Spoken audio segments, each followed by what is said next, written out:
أيها الأمير، مبارك لك. هذا رأس أشقى الأشقياء، هدية إلى طالب ثأر الصالحين والأولياء. هذا رأس الشامر بن ذي الجوشن.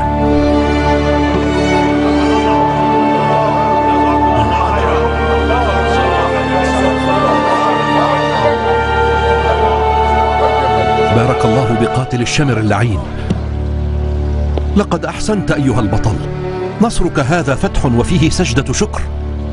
يا أبا مفلس، افتح قائمة قتلة الإمام الحسين واشطب اسم الشمر اللعين منها. سامان يا أمير. وأيضا اسم سنان بن أنس.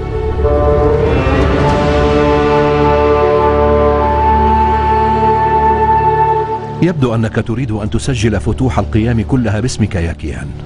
أنا لقتلة الإمام الحسين كيان أبو عمرو، ممثل ملك الموت. واحذر جناب إبليس أيضا أيها القائد. أعوذ بالله من الشيطان الرجيم.